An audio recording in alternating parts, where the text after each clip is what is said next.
nanga bakusibudde naye ebbaluwa eraga nti ozadde omwana wo muki ozadde omwana muwala ate omwana wo mulamu ddayo mulaga okole ki ddayo noonya omwana wo siwonanga ekyaki ekyomusulo ogwali omusulo kati go masira kati bwenzija sina wensula sula wammange amaka yagatwala yekateeka mu mutabani wo embeera tempisiza bulungi n'akatono nkukolisayo nnyo ate mukumulamu okwo nyongera ddala okwebaza kyabaye nnyo baidala okutulaba Delta TV kuuli program ebintu bizibu bwe mubalaba eyo ne mulowooza nti ebintu byabwe biri ku straight line naye bayina gye bavudde nga batuba bw'omulaba nga yeeyagalako leero muleke naye njagala omanye wajavudde oyingira music ono ng'okimanyi ebintu si byakumukeeka nga mwe mukola ki bwe mulowooza ye emboozi y'omukulu Mukasa Kadeya gye tulimu kale nno Mukasa Kadeya sooka onyimbiremu kano akayimba aka Nabikeedo obanze Nabikeedo wange omwana ono mwagala nga kavanga takansimbi sirimu ekyusa era omukwano gwe ngumegulako bumeguzi yafuuka lufungo yatambuza obulamu bwange ekiro n'esebaka gusula nze guntujja ako kayimba omugenzi Katolo Bwama kiyatandikirako okumpa nembeera nanywanako nankolera vidiyo nankolera buli kimu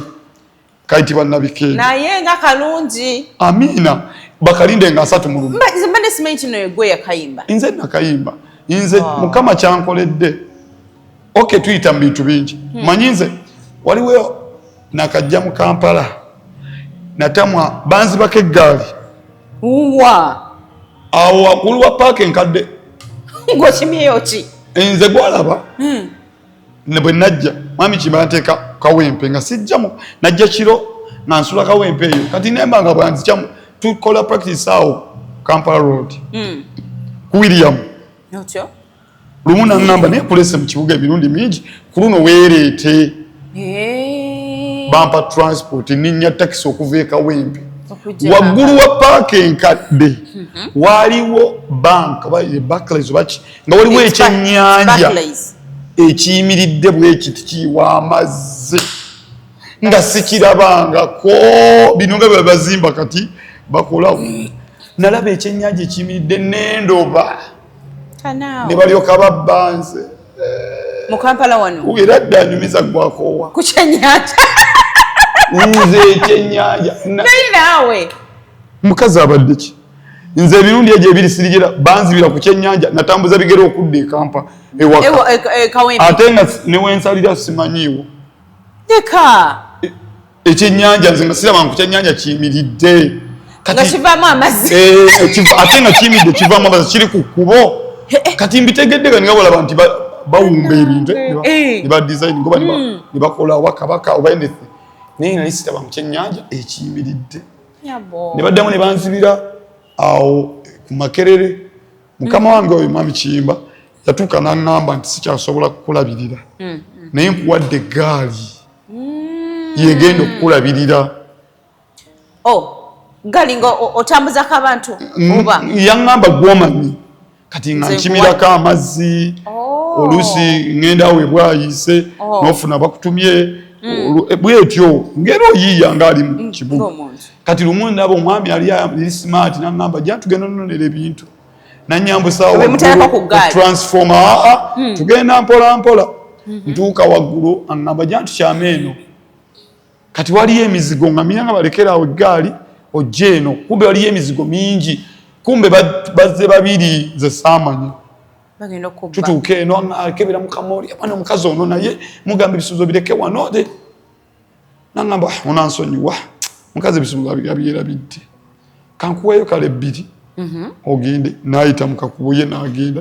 neyanziza ngenda okudda maama ng'ewali eggaali waliwo kamukululo ng'eggaali bagibbye dda ngenda okugamba mukama wange bansibiza ku poliisi ate lwaki nabbye eggaali n'engitunda era abakyala abaali awo webanzibira bebajja ne bantaasa because bwe nayogera ne abapoliisi bagamba tugende gy'ogamba gyebakubidde ne bandeeta kati abakyala bagamba nedda bannaye omwana oyo bamubbye wanaakaabirana wanno bamubbye kati omwami nangamba okuva ne leero bw'oba toli kapapula gw'omanyi so Kampala teberedde mwangu ne kati waliwo twakomye nti nembeera mutandika New Eagles tukomye obadde ngamba kayimba kano nabikedo kali kaveri okyali mu Diamond nali mu Diamond nali mu Diamond mami Diamond okole ennyimba nga mmeka Diamond nakola ennyimba ndowooza nga 3 nga 3 ennyimba esinga nazikolera mu New Eagles mu Eagles yawamu saakulirayo oluyimba nalumu saafuna mukisa because wamalayo ebbanga ki myaka nga 2 mu Eagles yawamu notakuyewadde oluyimba saasobola nali nayivu nnyo esooka nze Mukama anyambye lwa talenti yange badde siina nnyo herepa omuntu yali yanyambako mu bulamu bwange obw'endongo ye mugenzi Katolo Bwama nti nakwata ssente ze omuntu omulala nyambyeko tampadde nnyo ssente yali mwami Geoffrey Otara naye nga at least awuliriza music wo nagamba nakugayidinga then oyo naye kyanyambyeko yali ankutteko ne ku ssente zampayo emitwalo oba gyalinga nga 2 nanga bagenda okole video yes naye nga abadde asobola okubaawo ku lwo ne mu Eagles mwenkoledde naaba ng'osobola n'okukola ne bakusasula mu Eagles mu New Eagles n'okola ne bakusasula naye wala bitole bya mmere mu this old Eagles yawamu batuwangayo emitwalo 2 kati wali okola ki kuyimba nali nnyimba naye nali n'ennyimba ze najja nazo nga nkola bukozi nga performinga nga bakuwa emitwalo 2 naye nga tolina ssente sobola kusasula studio zigenda ku radio nali nfuna emitwalo eki 2 so Eagles esasika bonna bakulaga eri waliyo amaanyi mangi mu golden waliyo amaanyi mangi because waliyo mwami ate Misaki yali asinze okuntwala mu golden kubanga bwe nali nnyingira Eagles yawamu nayitira ku Misaki yeye yandaba mu Diamond nagamba omulenzi oyo era yajja nagamba mayinja nagamba ne manager Ketti nti ono ye Mukasa Kadeya muleese is a good performer talina nnyimba z'amaanyi naye mulungi mayinja nagamba kali tumukkiriza era be bantu beyanyanjulira babiri because byalinga bwe bityo nenyingira kati abasinga bantegeerera via performance nga nsobola okuba nnyimba nenyimba bulungi ne performinga bulungi nsobola okuyimba bulungi ne banjagalira obwo kati bwe basasika abangi ne bagenda eri nange nasooka nogenda eyo wasooka kudda eno ewa Misaki naye laba mwami Geoffrey Otaya nankubira essimu nga wakamalayo bbanga ki twali tukyalina mu lyaso ndowooza tibazigaleke 1 week nankubira essimu nankadeya jangu tukole ffenna nandaga nti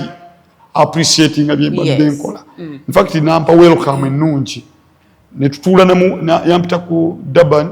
netutuula nemukyalo nagamba nempisa Kadeya ono mukozi mulungi asobola okukola gyetwetaaga asobola okukola production asobola okuyamba kubanga nekukuba ebivuga abimanyi nannyonnyola baaliwo abantu batono nemugamba ni mukama wange abasinga eri gye tubadde balowooza gwe tosobola kukola nagamba Kadeya kyenyiza okuprovinga beerawo okakasoba tugenda kukola oba tetugenda kukola nanga nkwadira obuvunaanyizibwa ogenda kunoonya abakubi kankubizamu kino kiki ekyaliwo ekinene ennyo abantu wano okweyuzamu bwe batyo ekisooka baafuna obutakkanya oba indo bwe tutamanyi ennyo era ku bonna waliwo omutuufu n'atali muki naye nze saabyagala bigenda depth because byali byabakulu n'abakulu byali byabwe ffe nga tuli bakozi wabula kye namanya nti one batuuka oba byanga bano babyaki naye ne batuuka obutakkanya ne bagamba Eagles tugireke baline basaba bakole gold ng'ono abagambe tagenda kukola ne bwe yatuukira n'agamba why nalwana okuteekawo Eagles for years no it can ne bakkaanya n'agamba tukole new Eagles. Yes. Kati that force nereeta okutondawo new Eagles nereeta okutondawo golden band. Yes. So netubeerayo era netukkaanya ne mwami Geoffrey because mwami twatandika new Eagles nga Geoffrey bayina alibaani ne mukyala we batambula nabo one day nagamba nemanyi tuyiteyo ku bantu ensi netuwerukaminga nanga akadeya tulabera ndi twatulanga fena because izali anyinamu believe tukoze tutya tuyite jo wantaka wali andoza ne yawe basale empaka ezo be tuba tulina be tuyiseeyo tugenda tuka kuddabaninga bana in fact n'abasazi baayite bannatuuka ngabana batuse katona mwami Geoffrey nankubira kadeya jangu at least goso okobeerewo ng'omusazi ng'abalabe bajja wanje naffe kye twasanga it was unbelievable because twayita mawulire tugamba tulowooza bajja kujjayo abanajja titulonde mubetu nga bayitirivu era process nga bwe yatambula abantu bagijjukira ne tutuuka ne tulonda kati nze nankosa obuvunaanyizibwa nali nkuŋŋaanyisa abakubi nanga ogenda kuyamba ne ku bana abaana era buli muntu yenna mulimu yayita mu New Eagles teriyo ayinza okugamba nti kadeya teyanyambako bw'aba takikugambye ababeezi na mutima mubi bano ba Aida Mugo simanya Sasha simanya Caritas Cario simanya Giovanni Luzinga buli gwosobola okusomako namuyambako mu buli kalube luyimba nsobola okuba nga nayinamukko kabe performance nayina okuba because mami Geoffrey gamba jantule wano nimutula back stage gamba oyali atya wanje yatambula bulungi bwemuvayo nemuga ojja ku stage ojja kutambula bwoti weyise bwoti netumwe mukwata omulala Bettina oyali atya alimu nnyo olwa church lungi netumukoze tutya nemumulowooleza behind nga yetamanyi kati we played that role slowly nga naffe betukola in fact n'abawa n'abawa amaanyi mangi negeyali kati gwe mu New Eagles wakolerayo buyimba ki gye nakolera Mpambana gye nakolera ex wange jangu olabe bwenjoga owange ex jangu olabe bwenyirira then nenkolera osiimanga kaba kuyamba mu lugendo lwo osiimangako oluyimba olwo luva ku ki oluyimba olwo omwami bamuyita manager Balunywa twali ffenna mu mmotoka nga tuli mu Eagles omwera nangamba naye n'aleeta ekigambo nangamba because nali nyimbye X in fact olwo lwasooka X nangamba ne mulaba ensi eno waliwo abantu okimanyi nti omuntu ne bwakusuza olunaku lumu aba akuyambye kinene nnyo kubanga ekiro ekyo soba n'okufa nangamba njagala mu njize kubanga nyinako bennyambyeko naye nga omuntu asobola njagala oyiye ekigambo oyo olimba nga lusobola okugamba nti osiimangako nampa tasiki eyo neŋŋenda nentandika okuyiiya netugatta nemala okuwandiika nenzija netwala ne mwami Robert Rota omulenzi oyo bamuta Robert Rota akuba gita netula naye nayongerako netugattako ne Chris Evans because Chris yatandikira mu tuli mu Eagles naye yajja nanyambako netuwandiika oluyimba olwo ne lubeera lulungi terwatunda nnyo ne buli lwendukola ne leero wenduyimba abantu bakuba engalo omuntu asituka nakuwaayo ne bweziba bbiri nakola ennyimba nyingi ekigambo simako ng'olaba kimala that's all ekyo kyokka byonna ebiri mulimu because nze nalunuulira bwe yakiŋŋamba nentunuulira ne Spice Diana oyo nga atandika oba ayimba namuyambako era bw'ogenda ku luyimba lwo olwatunda olwasooka baluyita Onsaanuula ojja kusangako kuliko erinnya liko Equator Productions eyo yali gurupu yaffe nze waliyo n'omwami Eruzire yali ansinga ku ssente naye yakola gurupu n'aleeta nanze nampita ng'omutendesi ni naafuuka mukwano gwange mu bantu abajja mwajjiramu ne Spice.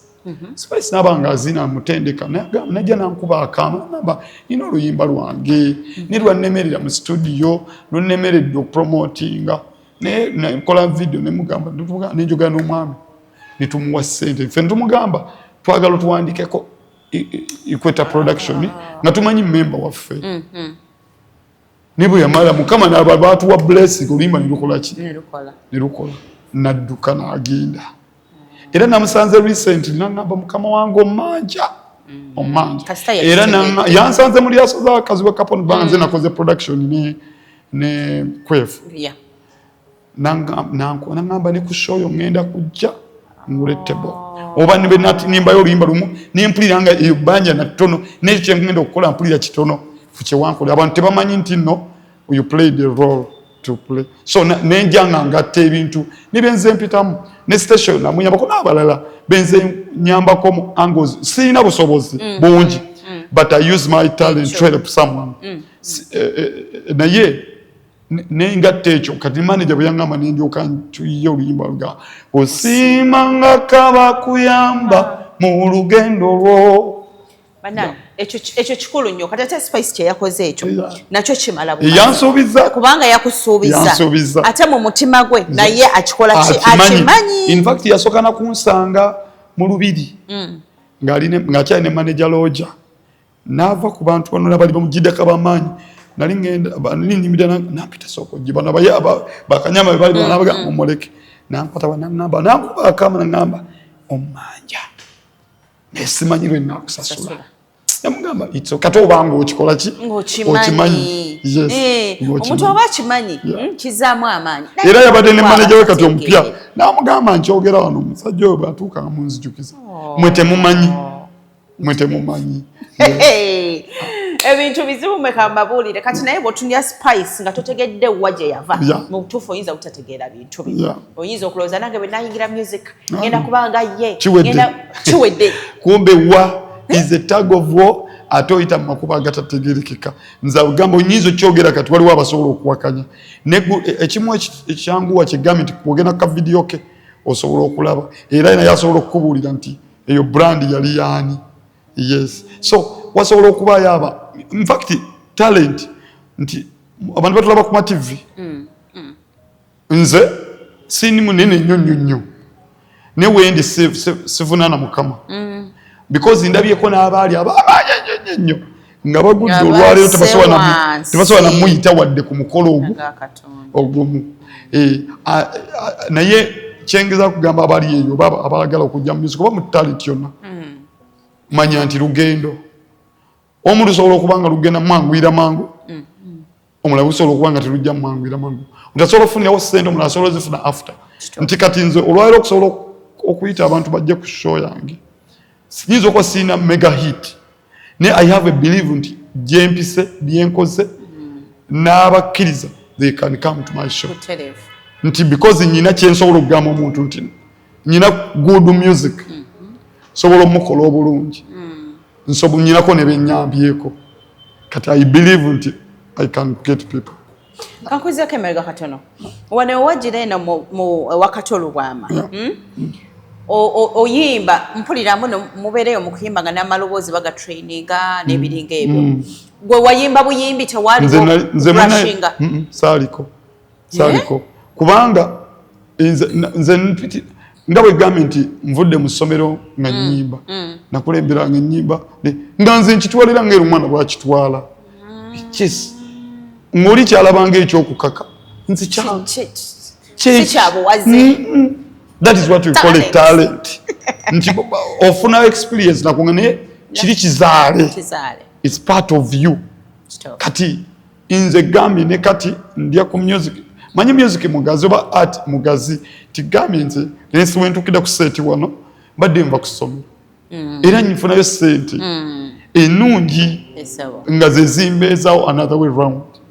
nyinza okuba nga siina mega hit naye ate wengendayo nayo nfuna kiva mu the way you package yourself. So kati tu New Eagles kati ekyaliwo New Eagles eyinza okuba gye neffe twavaayo ne tukola ekyaffe bakiyita first grade tulinze Jemima Namatovu Aizon T, Robert Rota, Aida Mugo, twalina ne Gweskani n'atuvaako. Gweskani yavaawo. Yafunamu obuzibu ng'omuntu oba atambula ennyo. Ate Mwanje. Then Mwanje tuli naye tukola naye mu first grade. Bazibuzinda naye ayina eyiye. Yo ayina eyiye bagita sauti ndowooza. Then tuli ne mwami Kibijjigiri ajja n'atwegattako tukola naye. Then ne Rachel Namiro. Ne tukola first grade. Ani olwa akyomwamu omutwe agamba nti bannange. Amunjomwamu omufeebi bafeera. Mwalowooleza ku twatuula twagenda okwekubira amasibu ng'olwo omusibu ntwakibayinga katutambudde emyaka tugenda kuweza 2 nga tutambula bulungi. Yes. Musangibwawa Makindi awo bagita baseline tulina ne mukwano gwaffe era kubagiteera ne mukama naye n'amusitula mwami Samadu y'omu ku bantu abanyambyeko ne concert yange okusobola okubaawo mukama alina bwe yamusitula naye n'asigala nga mukwano gwaffe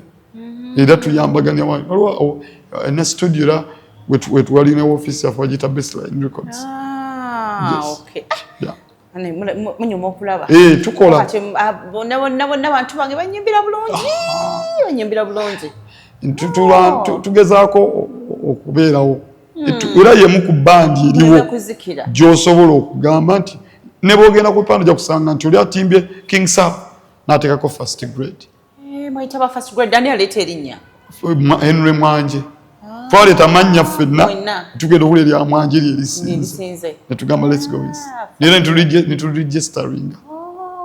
Yes. Kama abateremu amina. Bwe tuwulira mu bayimbi naddala mu abali mu bandi n'ebiringa ebyo bantu emboozi oluusi zitutiisa. Eza bw'owulira oli ayogera ku malogo n'ogamba ye kikikyo kiki ekigenda mu maaso gwe ebbanga lyewamala ng'oli mu buyimbi era ng'oli mu bibiina ebyo mboozi ezo waziwulirako. Neziraba. Tewaliyo sekta etaliimu simanya balogo, etaliimu simanya enzi, buli sekta just ffe waki kiwulikika nnyo nti ffe tuli public figure. Ne tuli batini nnyo ku bantu abangi abali mu nsi. Eno amalogo gye gali mangi. Aba n'emize emibi emirala mingi. Amalogo n'ebintu ebyokwegattagatta nti mwegattagatta nnyo. Tewaliwo webateegattira. Problemu yaffe gambye nti lwakuba nti gwe bakulaba nnyo ne bakulowooza nako nti ne bw'ofuluma bufulumi n'otambula ddala ng'ofuuse public figure. Oli atunulira ne wooyita n'emmotoka gy'oli nnyo oba pikipiki naye nga naawe oli muntu ng'abantu abaki. In fact kitutawaanyana nnyo nti nze okufuna omukyalo oba omuwala oba omukazi gwe njagala tutuuka ne tutomera omuwala ajja gy'oli olw'okuba yakulabye ku TV nalowooza obulamu bwo bwonna naawe bwa TV kumbe naawe oli muntu ng'omuntu omuki omulala onyiiga osanyuka olinako n'ebikusanyusa sente zikubula ng'endala bakusobola n'okugoba mu nnyumba you know kati oli naaba nga tasobola kugumiikiriza ekyo ye alabanga yateeka mu bwongo bwe olaba ali ku TV awo tuleka balya mugwa ati tafumba wakabaleka baleta buleseme sort of. So n'amalogo gye gali ne ate siffe tusinga just waffe tulabika nnyo abantu bagenda mu masabo naye ke balabye nti kadde yayingidde mu ssabo kati olaba mwami Hasani Ndugga n'abalala abavuddeyo nti nze ndi musawo wa kinnansi kiwulikika nnyo naye omanyi abasawo b'ekinnansi abali mu nsi muno bayitirivu nnyo. So what I can yafuuka musawo kati ye jjajja baamu ulimba ye jjajja ne omulala gwe mmanyi yafuuka omusawo mwami Fred Sebbaale olimba musawo wa kinnansi ani Sebbaale no wakadonka era dde oyo isimanyi yasiramuka musawo wa kinnansi oli ye jjajja ayina erinnya lye yeeyita gwe oba oyagala munoonyeeko Fred Sebbaale era dde asawula bulungi ne mwami omulala gwe mmanyi yani mwami Mulindwa Vumbi nakolako ne Vumbi myaka kiringa emeka atakava mu COVID awo ndowooza yafuuka ddala omusawo omutuufu igondi bamutereza n'empewoza ani Jumba Jumba aligawisa bamukwata bulungi ne bamuteeka mu layini entuufu era omu ku bajjajja n'abalala lwakuba nti kati owulira tuli mu kumenya batini tebabeera na mukono obutali babiri naye abantu abasawo b'ekinasi bangi nnyo kati ngenda wa Fred Sebbaale kubanga nakomanga siramuse gwe munoonyeeko ajja kubuulira ekyavumbi kiyinza obutennewuunyisa nnyo kiri awo ebintu bwe bityo bitambula Dento Mulindwa naye musawo wa kinazi batyo naye kyolina okumanya nti only that nti ffe tuli public figure babuuza obutuna batakumanya soka nakebera oluyimba kati tulina social media nakeberaga mpambana ani yaluyimba yekadeya abeerawa asulawa alyaki everything so kunoonyerezaako ninge ebiri mu nsi ewalala mu sectors endala newaffe gyebiri kituufu nnyo kansibe nti munnange otegerera ddala byali mu kutugamba olugendo lwe olw'e Kampala olugendo lwe mu music bye tuli mu kwogerako na kikyali kati na kyateeseteese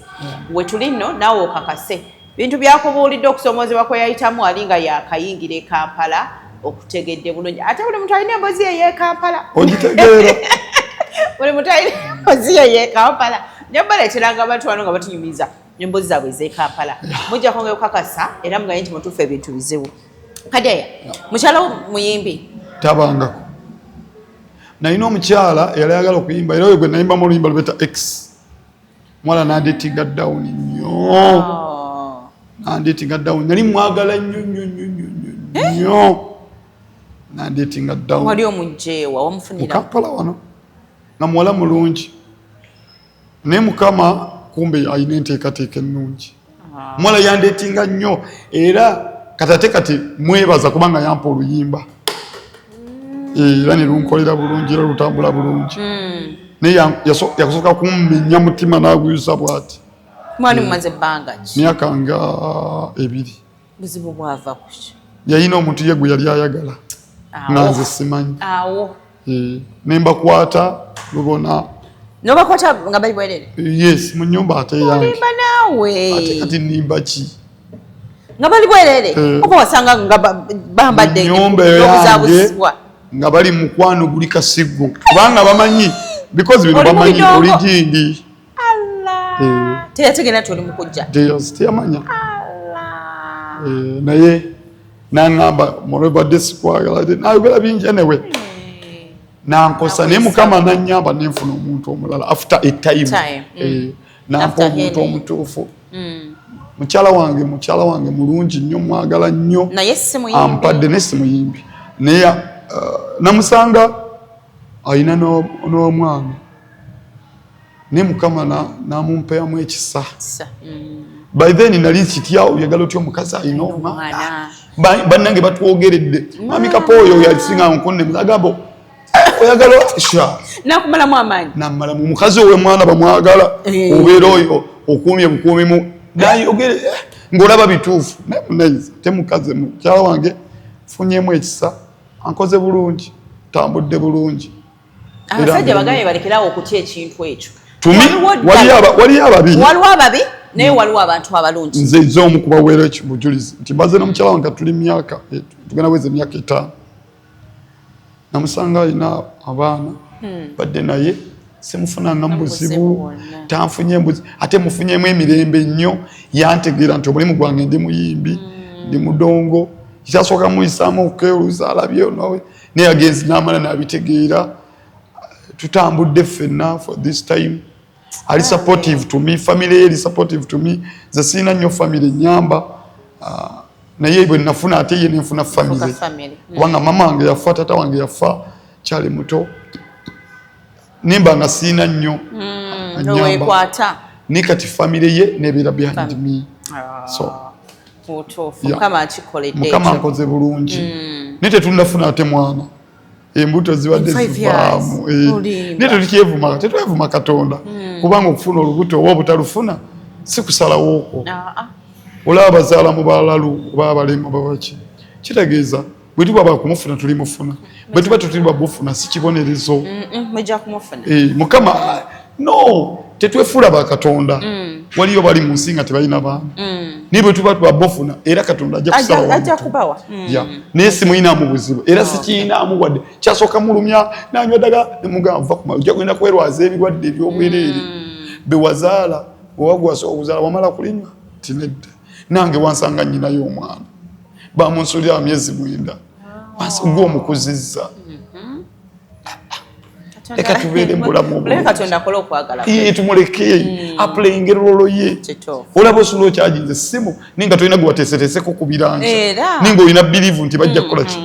ate ekyo kyotalinaako nasse leka tumuleke akole ebyo tuleke Katonda akole okwagala bwe twogera ku music mwowangalidde twogere ku kusoomozebwa then twogere ku birungi kusoomozebwa kungi nti one abantu baali badde baagala okuyamba ku ba artists ne ba artists bangi banyiza abantu bangi nti oli ne baba nga bamuyambako nga bakkanyiza either mu buwandiike oba si mu buwandiike n'amaliza nga alumiza nnyo oyo yamuyambako abantu bangi bali behind the camera nga nibe batuyamba nene tubanyiiza tumaliriza nga tufiiriza bangi ekyokubiri Batist abamu fere tufunze naddala nze sifunye nnyo okuyambibwa ne emikwano bwogusikuuma kati nze bwenje ntambudde tegedde okuuma emikwano gisobola okukuyamba to go ahead ebirungi mbifunye kubanga nze kyonna kyendi it's music it's music nothing else it's music dance and drama kyonna oba saati oba mpale oba baana oba mukyala oba ki it's all about music dance and drama muvubuka ali eyo ayingira okuyimba ng'abatunuulira kati nga tategedde ebiri byemabega kiki ky'omugamba nga tumaliriza omuvubuka ali eyo liva ku byange kye nali kiyinza okuba tekikola kati naye kimu ku kyemmanyi ekikola mu bulamu obwakakati oba obwenkya discipline empisa tolina kyovaako ng'olina empisa bannange empisa oba oli mu sekita ki ne kanjogere ku sayidi ya music oba oli ki teri kisinga kuwangula nampisa ekyokuba ekikuwanirira ye talenti yo kyekyo kyoli kale byonna tubyogedde byonna mubitegedde ku mwami ono waliwo kyogamba nti bannange kano nkeerabidde aseerabidde okujjako okugamba abantu bonna banemujje mumpagire ngenda kuzomeza 3 nenkeera nga lumu tudde mu binyanyanyanya ebujuuko bambazira sona mbazira tone ne sona beni bampereke nabo bampadde omukisa kubanga mbayambyeko nange production zaabwe zezibiramu n'ebirala nembakola ngenda kuzomeza 3 ndikupa passport emakindi mujje mumpagire ngenda bawe ekituufu kyenyinza okubagamba nange siyinza kusuka waawo tumayize n'akayimba yes oba kayimba ki osiima nga kaba kuyamba mu lugendo lwo mu bulamu teri kuyamba kutono gwe kimanye osiima nga kaba kuyamba mu lugendo lwo tetuyinza kusuka waawo nze nasalifu ekyo ku kamera mubeere bulungi weraba nanga bakusiibudde naye ebbaluwa eraga nti ozadde omwana wo muki ozadde omwana muwala ate omwana wo mulamu ddayo mulaga okole ki ddayo onoonya omwana wo siwonanga ekyaki ekyomusulo ogwali omusulo kati go masira kati bwenzija sina wensula sula wammange amaka yagatwala yekateekamu mutabani we embeera tempisizza bulungi n'akatono